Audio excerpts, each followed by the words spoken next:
back in 1973, one single tennis match somehow managed to capture the attention of the entire planet. And believe me, it wasn't just about sports. It was a cultural showdown that would literally change the course of society. So today, we're diving deep into the battle of the sexes. Okay, let's just start with a number that's, well, it's kind of hard to wrap your head around. 90 million. On September 20th, 1973, that is how many people around the world stopped what they were doing to watch a tennis match. To put that in perspective, that's more people than watch most Super Bowls today. And that, of course, leads to the big question here. Why? How on earth did a tennis match become this massive global phenomenon? Well, as you're about to see, the answer has almost nothing to do with tennis itself. To really get it, we have to rewind the clock to the early 70s. You gotta understand, society was basically a powder keg of social change just waiting for a spark.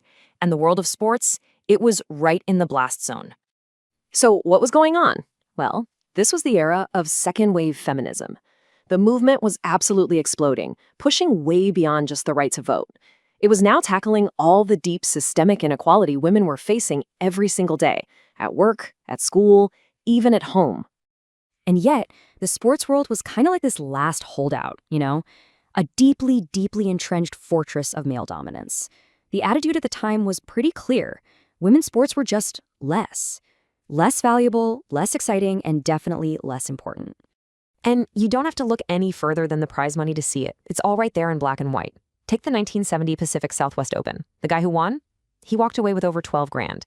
The woman who won, Billie Jean King? She got $600. That's not a pay gap, that's a canyon. So King and 8 other incredible female players, they got the nickname the Original Nine, they did something pretty radical. They didn't just complain, they took a huge risk.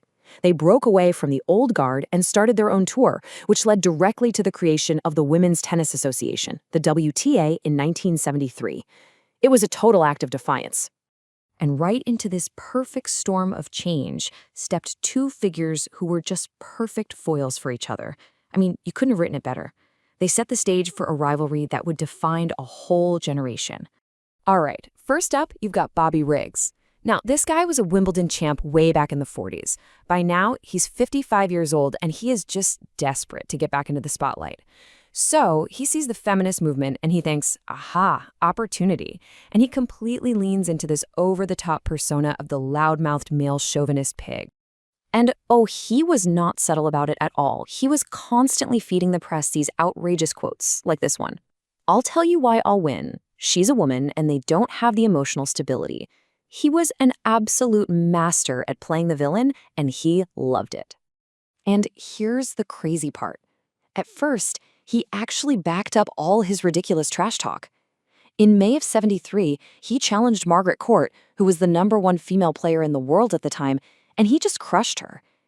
The media immediately dubbed it the Mother's Day Massacre, and all of a sudden, Riggs's chauvinist act had this dangerous layer of truth to it. After that huge loss, every single eye in the world turned to one person, Billie Jean King.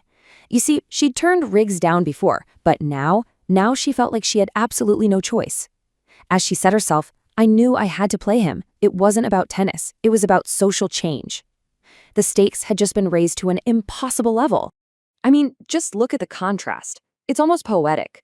You have King, 29 years old, the leader of a movement, fighting for equality. And then you have Riggs, 55, a showman, just fighting for attention. She was carrying the weight of millions on her shoulders. He was just loving his role as the bad guy. The stage was set.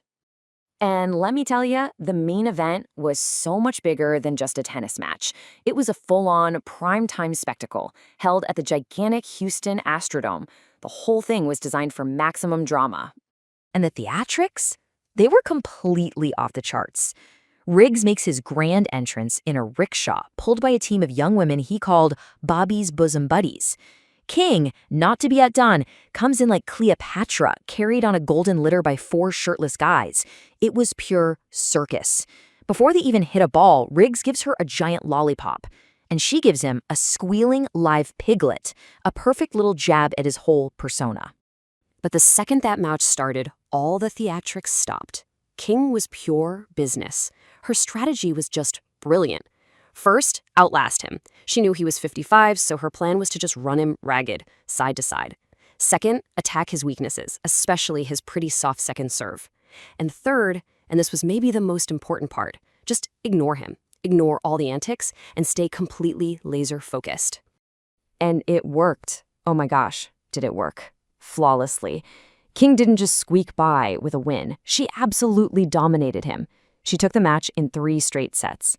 The final score wasn't even close. It was this decisive, undeniable victory that left absolutely no room for any doubt.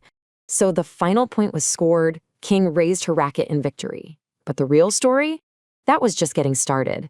The ripple effect from this one single win would be felt for decades, completely changing the landscape of not just sports, but all of society. The impact was both immediate and just profound. Her win instantly gave this incredible legitimacy to the WTA and to all of women's sports. It became this huge cultural validation for Title IX, which was that landmark legislation for equal opportunity in education that had just passed a year before. It inspired a whole generation of girls and women, and maybe most importantly, it forced the conversation about sexism out of the shadows and right into people's living rooms. And here's the thing that's so crucial to understand. Her victory wasn't just symbolic. It was tangible. For the millions of people watching, it was real, physical proof. Proof that a woman could perform under unimaginable pressure, stand up to the old guard, and not just compete, but absolutely triumph. That night in Houston was without a doubt a monumental victory. But the story doesn't just stop there. In a lot of ways, the battle that Billie Jean King fought is still going on, and her legacy feels more relevant today than ever before. Because you see, as absolutely pivotal as that moment was, it didn't just magically fix everything overnight.